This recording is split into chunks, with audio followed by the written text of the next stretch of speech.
The fluorescent lights of the courtroom hummed a soundtrack to the slow-motion train wreck. That was my life. Sienna, my wife, or rather my soon-to-be ex-wife, sat across the aisle, her posture radiating an almost unbearable smugness. She was the picture of a woman who had already won, a predator who'd cornered her prey, confident in her kill. I'd seen that look before, many times during the last year, and it always ignited a cold fury in the pit of my stomach. This wasn't how things were supposed to be. We were supposed to be a family. We had a son, Ethan, who was the light of my life, the reason I got out of bed every morning. Now we were here in this sterile courtroom, fighting over his future like it was a prize to be won, and Sienna, with her twisted sense of entitlement, seemed absolutely convinced that the prize was hers. The whole mess started, I guess, with her needing more excitement. Maybe it was boredom. Maybe it was some deep-seated need for validation from other men. I don't know. All I know is I came home early from a business trip one Thursday, and her car wasn't in the garage. She was supposed to be picking Ethan up from his friend's house. I tried calling her. No answer. I was starting to get really worried, and then the neighbor called, saying that she saw Sienna at the park. So I drove there, and as I walked past the trees, I heard voices, her voice and another man's voice laughing. My heart hammered in my chest. I walked past the tree, and there she was, sitting on the picnic blanket, arms wrapped around another guy's neck, kissing him in broad daylight at the park. When she saw me, she didn't say anything. She just stared at me. It was like I was a ghost, or like I was an interruption. She just sat there with him. It was like I was in a movie. The subsequent weeks were a blur of shattered trust, broken promises, and the agonizing realization that the woman I loved was a complete stranger. She had no remorse, no guilt. She blamed me. She said I was always working, that I was boring, that she needed more. So she went and found more, and the more came in the form of a series of men whom she seemed to parade as trophies in front of her equally immoral group of friends. The divorce was a brutal dance of accusations and denials. Sienna painted me as an absent father, a workaholic who prioritized his career over his family. She twisted every situation, every memory, to fit her narrative, a narrative designed to make her the victim and me the villain. And she was good at it, damn good. I was left reeling, trying to fend myself against her lies, while still trying to be a present father to Ethan. Her cruelty didn't stop there. She dragged our friends into it, poisoning their views of me, turning our circle into a battlefield. She had this twisted gleam in her eye whenever she talked about me, a gleam that screamed of a desire to destroy me. But the most agonizing part was seeing the effect it had on Ethan, the constant tension between his parents, the whispered arguments, the awkward silences that filled the car rides. I felt like I was failing him, that my love for him wasn't enough to shield him from the ugliness of our situation. And then there was the custody battle. It was a final showdown, the last arena where we were set to tear each other apart. I knew Sienna would fight tooth and nail. I knew she would leverage every lie, every manipulation she had at her disposal to gain full custody of Ethan. She even had the gall to tell her friends that she was going to win, laughing as if the whole situation was a game, a contest she was destined to win. Her confidence was infuriating. But I had a plan, a carefully constructed plan I'd been working on for months, a plan that would flip the script and expose her for the cruel, self-centered woman she truly was. The judge entered, a stern-looking woman with a weary expression. She spoke slowly, methodically, outlining the legal framework, the procedures, before finally getting to the point. The silence in the room was so thick I could practically taste it. My heart pounded in my chest, a mixture of anxiety and anticipation. I knew that in the eyes of the law, I had done everything right, but legal battles are not always rational, and I knew in the end I was up against a skilled manipulator.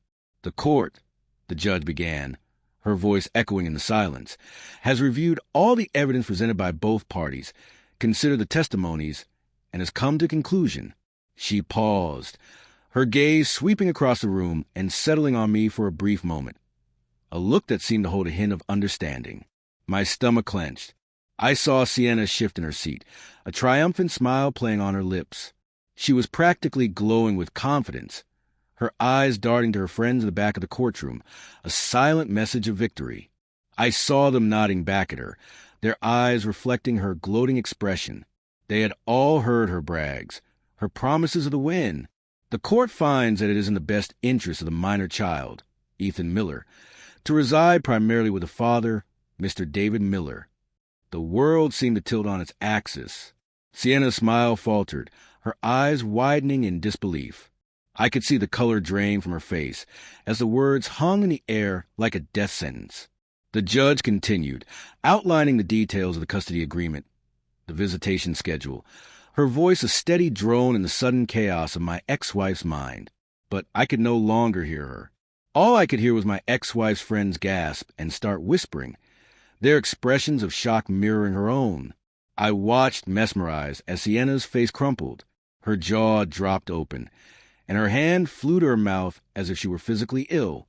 The smugness, the arrogance, the cruelty melted away, replaced by a look of raw, naked vulnerability. For a moment, I actually felt a pang of something akin to pity, but it quickly vanished, replaced by a cold, satisfying sense of justice.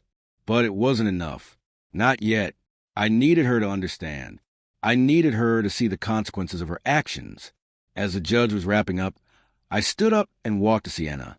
She didn't flinch, staring blankly in front of her, her face ashen. I leaned down, my voice a low, controlled whisper only for her ears. Remember all those times you bragged to your friends?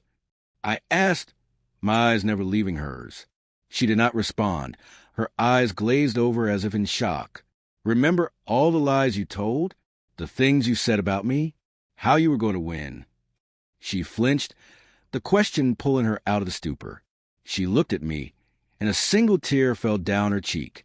Well, guess what, Sienna? Today you lost. You lost everything. You lost your family. You lost your son. And you lost the right to lie to anyone about me ever again. Her face contorted, tears now streaming down her cheeks, her body shaking. She tried to open her mouth to speak, but nothing came out, only gasping breaths. The weight of her defeat seemed to physically crush her, and she looked like a wounded animal, trapped and vulnerable. I saw her friends look at her with pity and then look away, unable to meet her gaze, afraid to be caught in the crossfire of her humiliation. I stood up straight, a sense of peace washing over me. It was done. The battle was over. I looked to the back of the courtroom and saw my lawyer smiling at me. He gave me a slight nod, and I knew we did it. We finally did it. I turned to leave, my footsteps echoing in the courtroom, a symphony of my own vindication. I looked back one last time to see Sienna sitting there, still in shock, her world crashing down around her. She was alone, utterly and completely alone, and that was all she deserved. I walked out of that courtroom a free man, a father who was finally going to get to raise his son in a loving, stable environment. The scars of the past year would always be there, but now they were scars of survival, scars of victory, and I would bear them with pride. As I drove home, the sun felt brighter, the air felt cleaner.